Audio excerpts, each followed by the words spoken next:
어떻게 변하는가 이제 실전을 해야 되는데 그 실전을 준비하는데 이제 그 변화되어가는 과정 중에 우리가 있잖아요. 그런데 그 변화의 결론을 이야기하는 게 좀 부담스럽더라고요. 그리고 뭐 예를 들면 뭐 그런 거 있잖아요. 우리가 이게 저의 경우를 얘기를 들면 이제 저 같은 경우는 자녀를 한 명도 낳는 거에 대해서 고민이 엄청 많았어요. 한 명을 낳는 거에 대해서. 그런데 지금 제가 자녀가 5이잖아요. 이건 하나님의 은혜인 거야. 놀라운 변화인 거예요. 변화. 하나님의 마음을 내가 품으니까 이게 5이란 자녀를 그냥 은혜로 받아들이고 살아내잖아요. 그러면서 내가 난 하나도 한 명을 안 주셔도 괜찮을 것 같아 라고 우리 남편과 이렇게 상의한 적이 있어요. 근데 그 말의 무게를 하나님이 모르시는 것 같더라고요. 내가 5을 출산을 하고 기르면서 이 생명에 대해서 내가 나한테 권리가 없음에도 그 권리가 있다라고 생각한 것들을 하나님이 이렇게 깨트려 가시는 과정을 통해 제가 삶을 많이 배웠거든요. 그것처럼 사람이 어떻게 변하는가는 각자 다 다른 거예요.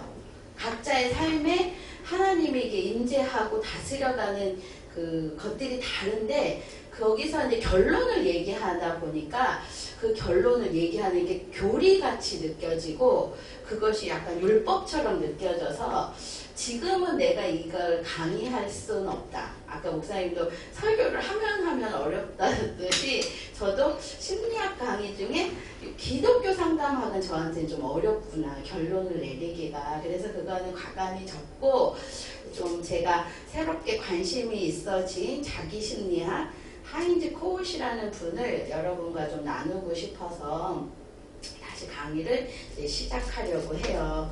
이 하인즈 코웃이라는 이 분은 정신분석학자인데 프로이드가 가지고 있는 어떠한 그 개념을 가지고 있는 전략을 이렇게 저항적으로 이렇게 반박하신 분인 거예요.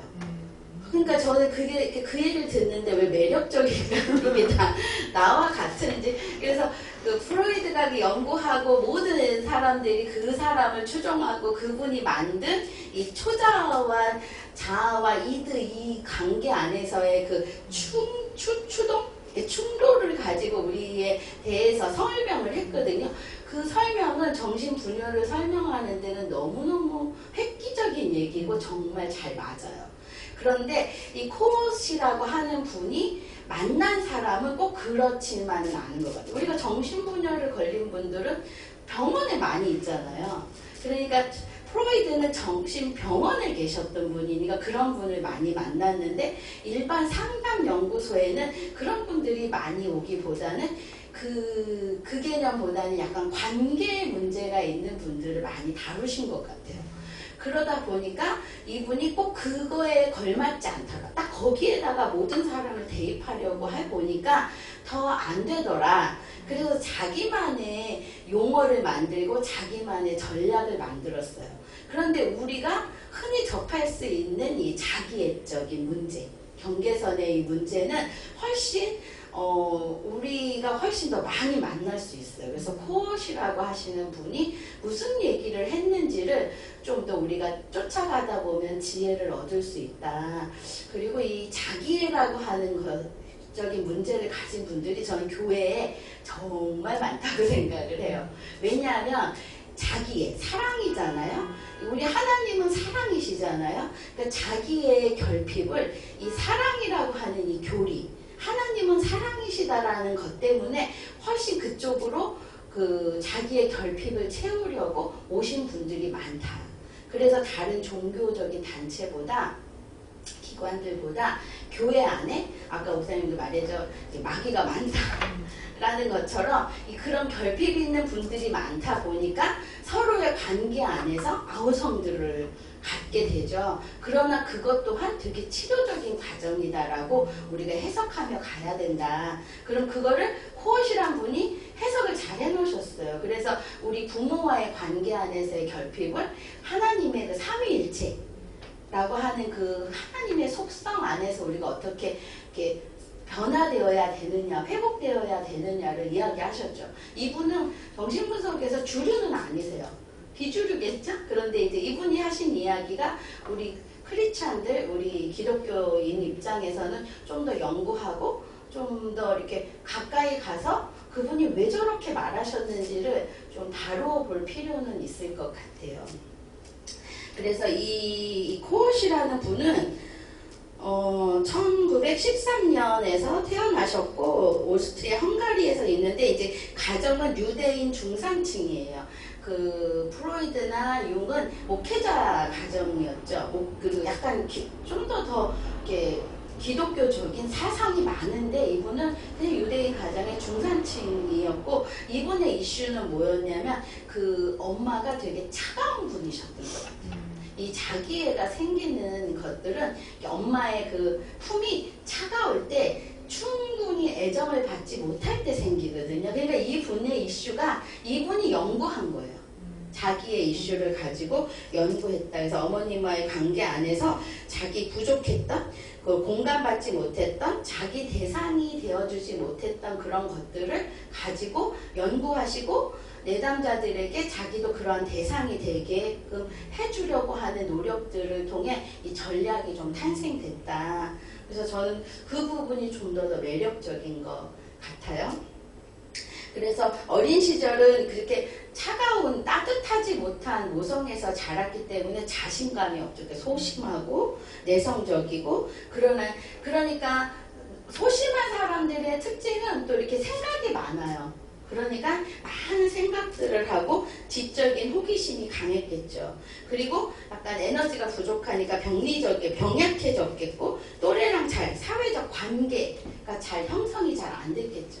그러니까 이분이 내가 왜 관계가 형성이 잘 안 됐을까를 고민하다 보니까 이 전략, 이 자기 대상이라고 하는 자기 심리학은 관계를 통해 치유된다 라고 가는 거죠. 그래서 자기를 분석하신 것 같아요. 자기 심리학은 코엇이라고 하는 그 분이 자기를 분석하려고 했고 자기와 닮은 어떤 내담자들을 치유하는 여정으로 좀 가지고 갔다라고 해요.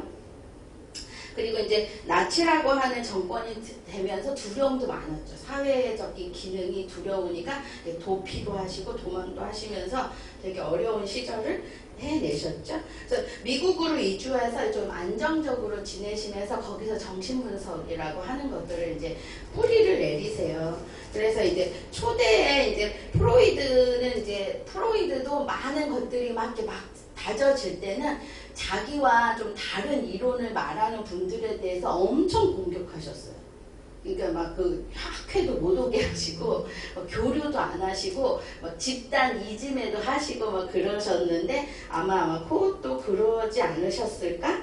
그럼에도 꿋꿋하게 이게 자기 분석과 자기 회복이라고 하는 거를 이렇게 펼쳐내신 거를 보면 상당히 소심하고 병약한 어린 시절이 있으셨음에도 그렇게 전진하실 수 있었던 힘이 이분에게 있었다는 건 이분 안에 원래 자기가 갖고 있지 않았던 어떤 것들이 들어왔다. 그래서 이분이 삼위일체의 하나님과 관계 안에서 이 문제를 해결하게 하시는 그것이 아닐까라고 저는 생각이 들더라고요. 원래는 없었던 것들이 이렇게 힘있게 주장할 수 있었다면 되게 중요한 경험을 하셨을 거다. 그래서 전능한 하나님, 우리를 구속하신 그리스도, 성령의 내재라고 하는 이 삼위일체를 통하여 자기의 전략을 좀 완성하려고 했던 그분의 어떠한 생각의 어떤 방점을 보면 그분 안에 어떠한 경험들이 있었겠구나를 추론할 수 있죠. 이분 안에 있지 않았던 것들을 실행하셨기 때문에. 그래서 더 멋지신 것 같고요. 자, 그 다음에 또 오늘 프린팅이 안 돼가지고 제가 조금 불편한데, 그래서 코엇의 자기의 기본 핵심은 단순한 에고는 엔진이라고 생각을 해요. 저는. 그러니까 프로이드가 말한 에고는 엔진이에요. 엔진. 이렇게 우리가 부르릉 하고 가면은 자동차가 시동이 걸리느냐 안 걸리느냐의 어떠한 전진하는 힘이라면 이 분이 말하는 셀프, 자기는 조금 다른 거예요. 나는 누구인가? 존재적인 이야기를 하는 거예요. 내가 누구인가. 그래서 자기는 심리적 일관성과 통합된 활력, 자존감. 그러니까 뭐냐면 융이 말하셨던 자기와 약간의 같은 맥락인데 에고가 자기와 연결된 거예요. 그러니까 이렇게 무릉하고 자는 엔진뿐만 아니라 동력, 그거는 휘발유랑 연결되어서 그 전체가 되어서 완성이 된 거예요. 그냥 그 자체가 분리된 게 아니라. 그래서 우리가 뭔가를 갈 때 나라는 존재적인 내가 그것들을 향해 가는 거죠. 그러니까 부분이 아니라 완전체인 거죠. 이 완전체는 부수적인 어떠한 문제가 있더라도 실행할 수 있고 존재적으로 나는 여기 있다, 섰다 라고 하는 그 개념과 좀 더 유사할 수 있어요. 그래서 이러한 자기는 일관되고 안정되고 자기감이 있어야 돼요. 그런데 이런 것들이 흔들리면 자기애적 성격장애가 발생한다 해요. 이 얘기는 너무 중요한 게, 자, 엄마라고 하는 존재 안에서 우리는 자라나요. 그럼 엄마라고 하는 존재가 그러한 일관된 것들을 해결해 줘야 된다는 거예요. 그런데 이 사람은 엄마든 아빠든 다른 사람들은 두 부모라고 이야기하는데 좀 다른 게 아버지에게는 만족감이 있으셨던 것 같아요. 그러니까 자꾸 엄마 얘기만을 하시는데 꼭 이분이 말하는 엄마라 그래서 꼭 모성만을 이야기하고 있는 것은 아니에요. 왜냐하면 아버지와 엄마와 나라고 하는 이 3자 구조 안에 컨테인 되어야 된다는 게 기본적인 전제인데, 이 코엇이라는 분은 엄마의 역할을 훨씬 더 많이 얘기하는 거예요. 그러니까 아직도 해결되지 않는 엄마에 대한 미해결 과제가 좀 있으신 것 같아요. 그런데 오빠라고 하는 그 대상이 공감해주고 동일시가 되는 존재가 돼야 된다 하는데, 이 공감해주고 동일시가 돼야 되는 이 존재적인 엄마가 다 되고 싶죠. 우리가 그거가 되고 싶지 않은 엄마가 어디 있겠어요. 그런데 이 될 수 없는 엄마도 있다라는 거예요. 이게 우울하거나 자기애적인 병리가 너무 심한 사람들은 외부 대상과 이것들을 커넥을 안 한다는 거예요. 그래서 해줄 수 없다. 그러면 해주지 못하는 엄마를 우리는 어떻게 하겠어요? 더 해달라고 집착을 하겠죠. 그리고 되지 않는 엄마들은 아이들이 되지 않기 때문에 불안해하니까 더 집착을 하는데, 이게 되지 않는다는 걸 인정하는 거에서 시작해야 된다는 거예요. 내가 그런 존재적으로 담아낼 수 없는 엄마라는 걸 인정하고, 내가 그런 동일시의 대상이 될 수 없는 빈약한 사람이라는 걸 인정하고, 그 자녀와 나 사이에 누구를 초청해야 되냐면 그리스도 하나님을 초청해야 되는 게 가장 건강한 엄마라는 거야. 내가 다 해줄 게가 아니라 하나님 그분이 다 해주실 그분을 어떻게 보면 초청하고 초대해 주는 게 훨씬 건강한 엄마라는 거죠. 여기서는 그거를 전도라고 얘기하지 않고 분석가가 해야 된다. 할 수 있는 사람이 그 다리를 놔줘야 된다라고 해요. 그럼 모든 사람이 다 정신분석을 해야 되냐? 그거는 아니잖아요. 근데 이분은 그 자기의 역할을 이 교회라고 하는 삼위일체라고 하는 공동체 안에서 돼야 된다라고 이야기하고 계세요. 그것이라고 하시는 분이 되게 중요한 얘기죠. 그래서 고전적인 정신분석가의 이드, 자, 초자의 이런 구조적인 그런 어려움들을 조금 다르게 해석하고 있다라고 하는 거죠. 그게 지금 정신분석에서 하고 있는 이 초자와 이드와 에고의 문제는 제가 3장에서는 정말 많이 다뤄요. 그리고 그것이 맞는 분도 충분히 있어요. 그래서 그리고 지난번에 우리 강의에서는 이 초자의 과잉이 이드의 폭발을 만들어서 어떻게 보면 훨씬 도덕적이려고 하는 사람들이 더 성중독이라든가 아니면 관계중독이라든가 알코올 중독으로 갈 수 있다. 그리고 특히 기독교 안에서는 종교 중독 쪽으로 간다. 그거는 약간 에고의 어떤 그 균형이 안 맞는 그런 부분도 충분히 있을 수 있어요. 근데 이분은 그거보다 더 전진해서 이제 그 에고가 만들어지면 관계를 해야 되잖아요. 우리 교회 안에서 우리가 관계를 하잖아요. 근데 이 관계 안에서의 이 애정의 문제, 애정의 결핍의 문제가 서로를 갈등을 일으키는 원인이 되잖아요. 그 얘기를 하는 거예요. 그러니까 이 에고의 문제가 있어서 아예 그 존재적인 것들이 완성이 안 된 그 문제보다 관계 안에서의 애정 결핍이 다른 사람들과의 어떠한 문제들을 일으키느냐를 이제 더 이야기를 하고 계시죠. 그래서 우리가 교회에서는 서로 사랑해야 하잖아요. 근데 서로 사랑이 잘 안 되죠. 왜냐하면 사랑의 결핍을 가진 사람들은 사랑을 주면 적당히가 안 되는 거예요. 사랑을 주면 적당히 배부르면 물러나야 되는데 이 허기짐이 사랑을 주는 존재가 거의 말라 비틀어질 때까지 그걸 애정을 구걸하거든요. 그러니까 그 사람이 사랑이 고픈 사람인 건 분명한데 가까이 가서 이렇게 관계를 할 수가 없는 게 내가 함몰될 것 같은 느낌이 되니까 이렇게 거리를 두죠. 건강한 사람들은 그 거리를 두는 게 서운함과 섭섭함이 되는 거예요. 그러니까 관계 안에서의 어떤 이야기가 되면 저 사람의 문제를 보는 게 아니라 내가 왜 이러한 상황이 됐는가를 봐야 된다라는 거죠. 그 결핍된 애정을 줄 수 있는 사람은 인간은 없다는 거예요. 부부도 줄 수가 없고 부모 자녀도 줄 수가 없다는 거예요. 적당히 어떻게 보면 그 거절, 적당한 이렇게 만족, 이제 그만이 돼야지 된다는 거예요. 이제 그만 내가 해줄 수 있는 게 여기까지야. 그러면 그거에 만족 지연이 일어나야 그게 건강해지는 건데 그 만족 지연을 일어날 때 그 상대를 벌을 주기 시작한다는 거죠. 그러니까 관계가 깨어지고 그래서 그러한 것들이 이제 이 고전주의와 좀 차이가 있고 코코시 하시는 이야기, 상담의 이야기가 훨씬 우리 교회 안에서 다루어야 되고 또 그런 분들의 예를 가지고 지혜를 좀 구할 수 있어야 된다라고 이야기.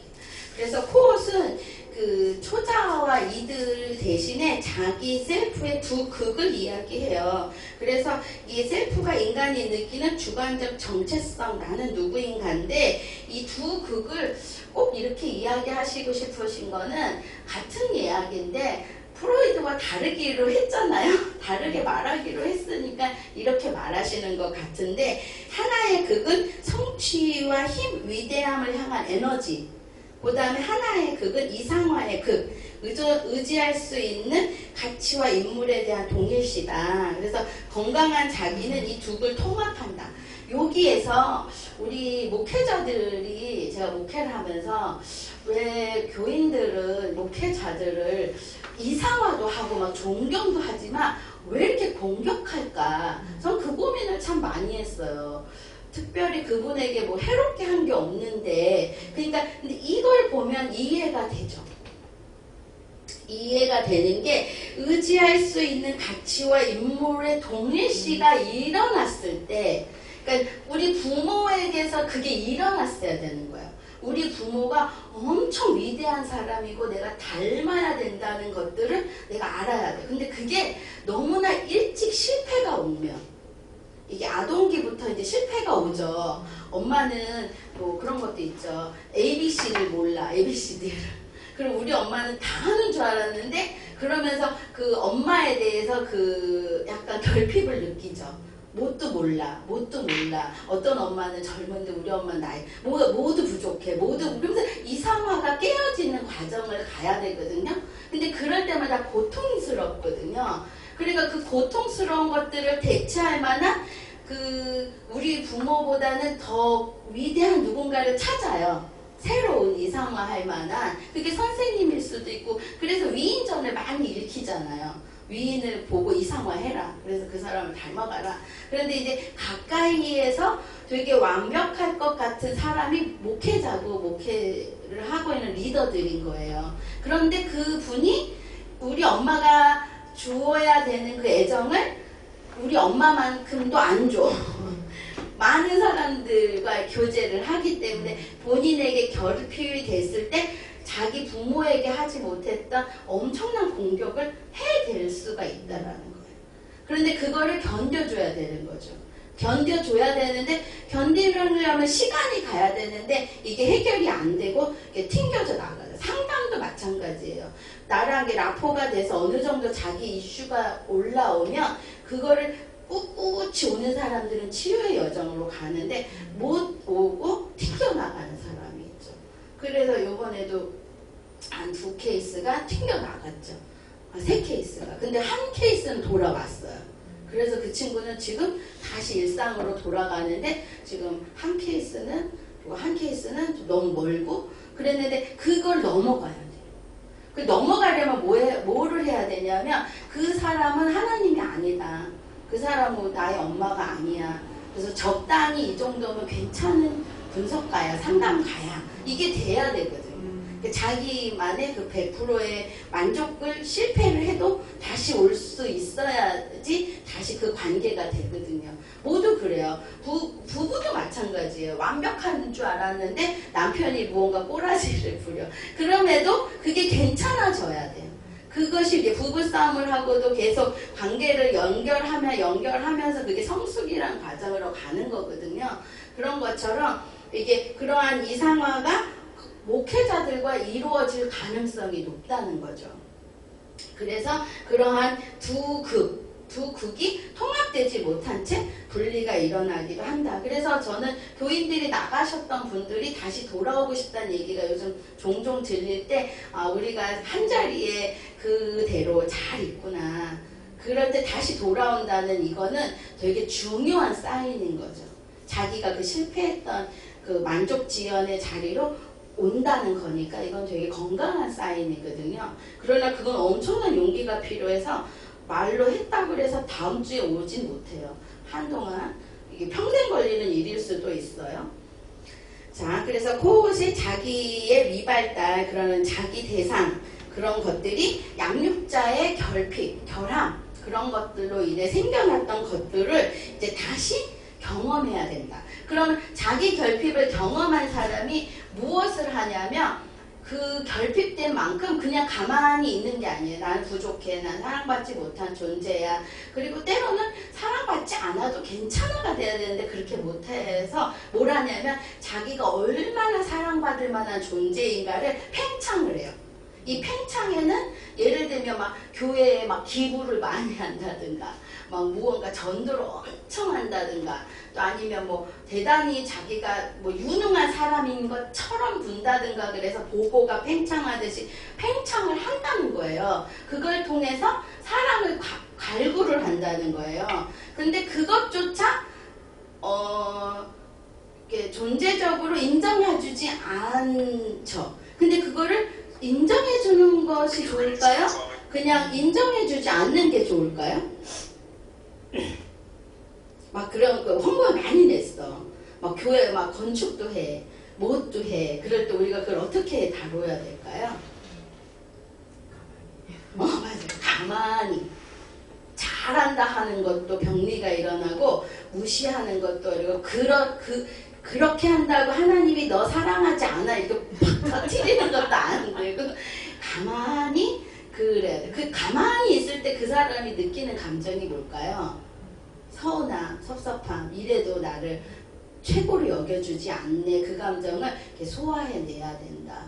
라고 해요. 근데 그 얼마나 어렵겠어요. 그걸, 그 가만히 있는 자기 과대가 좀 꺼지고 존재적으로 부족해도 못났어도 너는 괜찮은 사람이야가 우리가 바라는 그런 가장 좋은 이상적인 관계거든요.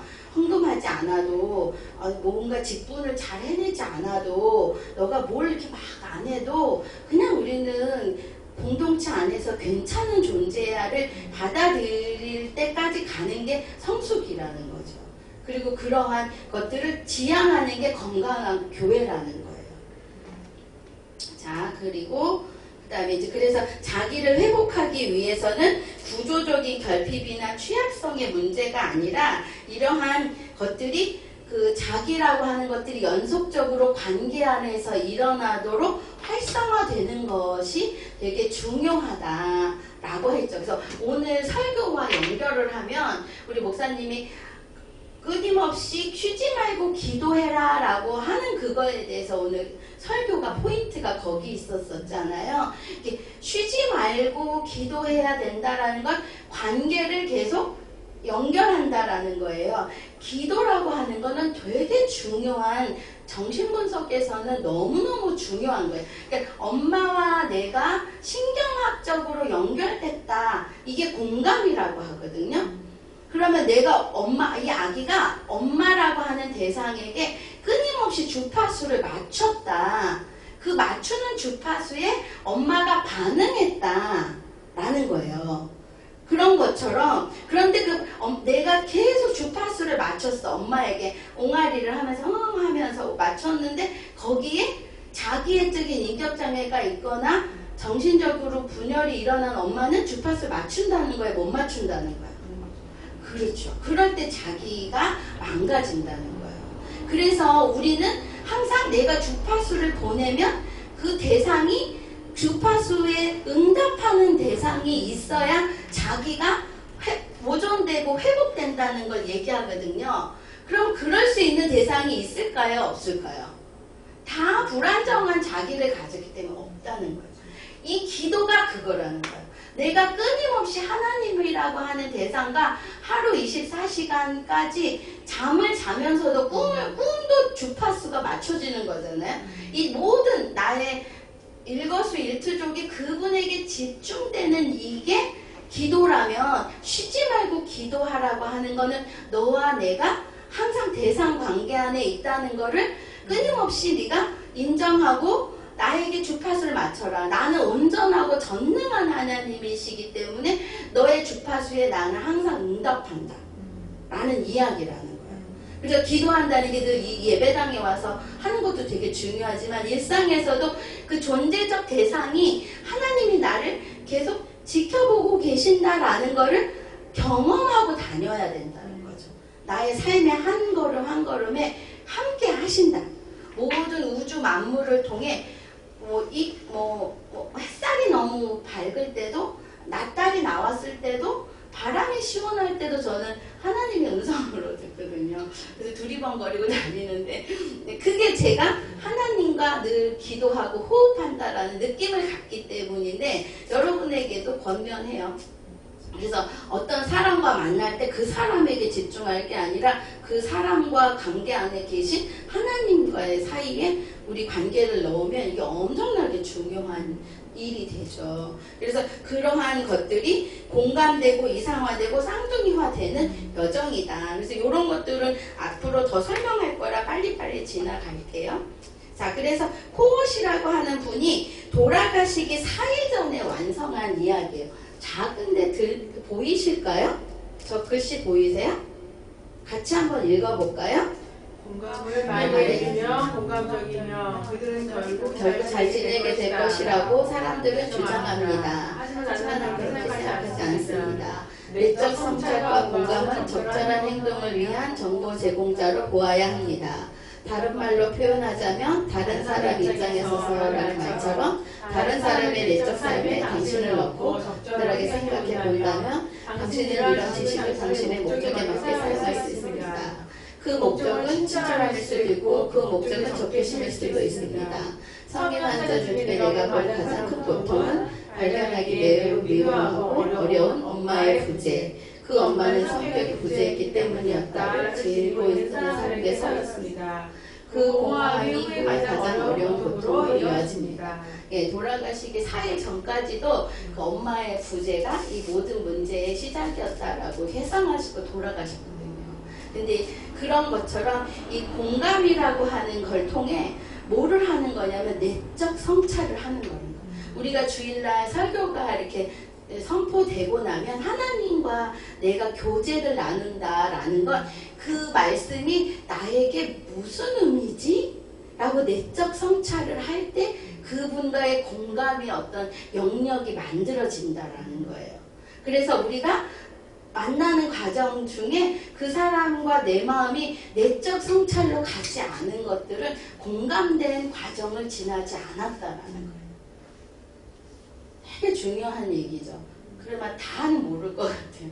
한 반은 아는 듯한데 이분이 돌아가시기 4일 전에 이 얘기가 자기 인생의 그 전략을 완성하기 위해 어디에 집중하셨나를 볼 수 있는 되게 중요한 이야기인 것 같아요.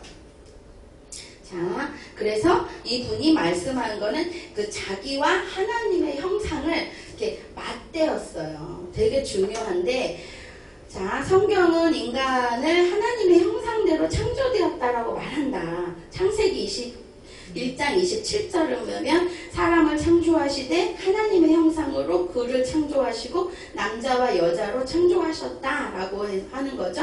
그래서 건강한 자기는 창조하신 원래대로 회복되는 거예요.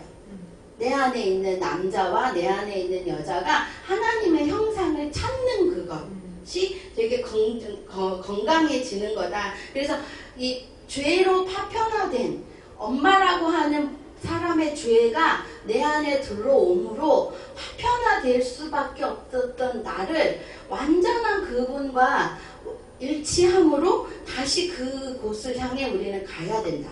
이 여정이 그것들을 하는 과정으로 이끌어낸다라는 거예요. 그래서 이 교회라고 하는 이 공동체는 다시 파편화됐던 내가 하나님과 다시 그 미러링을 하는, 교제를 하는 공간이어야 된다.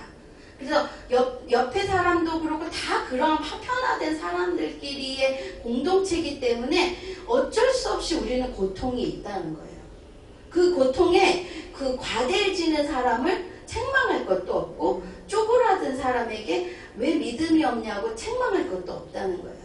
그냥 그 지금 일어나고 있는 것 가운데 하나님의 성령의 운행하심이 있다면 우리는 그냥 그걸로 족하다라고 하고 가야 된다라고 하는 거죠. 그래서 어렸을 때는 말하는 것이 어린아이가 같잖아요. 우리가 예수를 믿었을 때는 그 어린아이와 같은 마음이기 때문에 예수를 만난 거라면 성장하면서 장성해지는 그 과정이 우리 삶에 일어나야 된다라고 그것을 이야기하죠. 그러니까 자기 대상의 경험과 신앙. 그래서 이 자기 대상이라고 하는 이 경험이 신앙을 통해서 재경험이 되어야 된다. 돌아가신 어머님과의 애도가 되지 않는 사람들은 거기에 고착돼서 살아간 사람이 많아요. 어린 시절에 잃어버린 그 엄마라고 하는 존재적 코엇이라는 분도 돌아가시기 4일 전까지도 계속 엄마에 대한 부재를 얘기했. 이건 치유될 수 없는 것이거든요. 그러나 대체될 수는 있다는 거죠.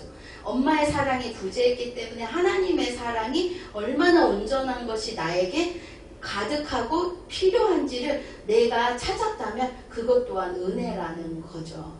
그래서 그러한 자기 신앙으로 가야 되고, 그 하나님의 교회는 거울 자기 대상, 개인의 믿음과 자존감을 성장하는 그러한 내적 대상으로 봐야 된다. 그래서 여기서 쌍둥이 얘기로 하는데, 너와 내가 비슷하다. 그러니까 내가 믿음 없는데 너도 믿음 없고, 내가 지금 불평하는데 너도 불평하고, 이럴 때 그 정죄하는 게 아니라 나 또한 그렇다. 이게 그 지원그룹 같은 거죠. 나도 그래.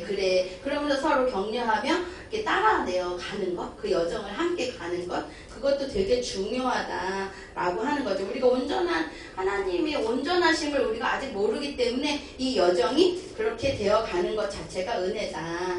그래서 그리스도와 자기 회복. 그래서 이게 하나님은 전능한 하나님이라 자기 대상이 된다면, 이 그리스도는 우리 안에 오신 하나님이세요. 그래서 우리 삶에 접촉되어지는 하나님의 구속의 은혜를 우리는 경험해야 된다는 거죠. 그게 외부에 있지 않고 우리 안에 하나님이 내재하셔서 치유되어 가고 계시다라는 거. 그래서 말씀이 그냥 강당에서 선포되는 그 말씀, 저장된 거기에 있는 게 아니라 그 말씀이 그 기도처럼 내 안에서 작동되어질 때 그 그리스도의 구속을 우리가 경험한다는 거죠. 그래서 하나님이 나를 사랑하셔, 나를 구원하셨어가 내 삶 안에서 일어나지 않고 있다면 그거는 그 공허감은 훨씬 더 크다는 거죠. 우리 엄마가 나를 사랑해주지 않은 공허감보다 훨씬 더 크고 어려울 수 있다라는 거죠. 그래서 십자가와 부활을 통해 상처받은 자기가 통합되어 가는 게 기적인 거예요. 그게 성령의 일하심이고 그게 우리 안에 이루어지는 천국일 수 있다라는 거죠. 이게 개념으로만이 아니라 실제로. 그래서 자기 대상과 삼위일체. 그래서 하나님, 전능한 하나님이 계시고 나를 구속하신 그리스도가 계신 거예요. 근데 이 구속하신 그 그리스도를 우리가 어떻게 했죠? 십자가에 못 박으신 것처럼 우리의 구속하신 이 그리스도처럼 보이는 대상을 우리는 공격할 수 있다는 거예요.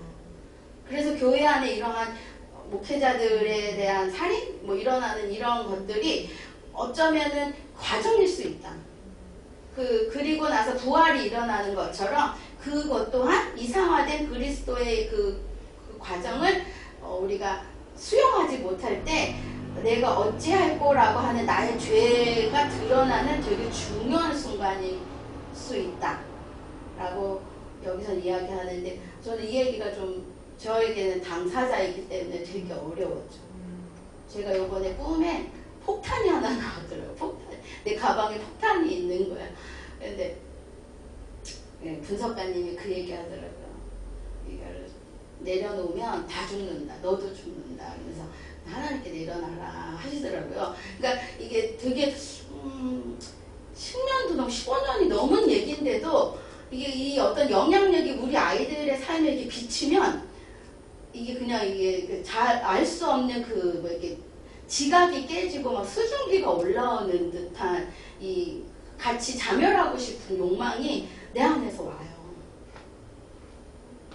쉽지 않은데 그런데 하나님께 내려놔라. 그 적개심도 다 내려놓고 그렇죠. 제가 현명했던 건 우리 목사님이랑 뭐 이렇게 같이 현명했지만 누군가가 막 교회랑 재판을 해서 7억을 받았다는 거예요. 10년 넘게. 근데 저는 가만히 생각하니까 7억을 벌었더라고. 7억 이상을 벌었어. 그게 더 은혜다 라고 생각하고 그냥 하나님께 내려놓는데 때로는 우리 아이들이 그때의 기억을 좀 어려움으로 표현할 때마다 진짜 그런 게 있어요. 그런데 이걸 준비하면서 그래 그렇지 교인들 하나님의 양들은 우리를 그렇게 할 수 있다. 부모에게 그렇게 할 수 있듯이 우리가 그런 존재라는 것만으로도 그냥 기뻐해야 된다. 라고 이게 해석이 되더라고. 그러면서 이렇게 마음을 내려놨는데 중요하죠. 그래서 근데 우리는 하나님이 아니라는 거예요. 우리가 하나님이 아니기 때문에 우리가 내려놓으면 우리도 상처받는다는 거죠. 그래서 그 모든 결핍이나 자기의 그런 파편화된 자기의 어려움들은 하나님께 내려놔야 된다. 그들이 내려놓는 그것 또한 우리는 가만히 지켜봐 주어야 된다. 그게 공동체가 같이 협력해 가야 되는 과정이기 때문이다. 라는 것들을 이렇게 깨닫게 되었어요. 그래서 우리 히브리서 10장 22절 같이 한번 읽고 끝내줄까요? 우리가 마음의 뿌리를 받아 양심의 악을 깨닫고 몸을 맑은 불로 씻었으니 참 마음과 온전한 믿음으로 하나님께 나아가자. 네, 그러한 우리 공동체가 되기를 소망합니다. 자, 기도하겠습니다. 하나님, 우리에게 성부, 성자, 성령의 하나님이 되신 같이 우리의 삶에서도 성부의 하나님을 만나게 하시고 성자 그리스도를 본받아 살아내게 하시며 성령과 늘 교제하는 우리가 되게 하여 주시옵소서. 예수님의 이름으로 기도합니다. 아멘.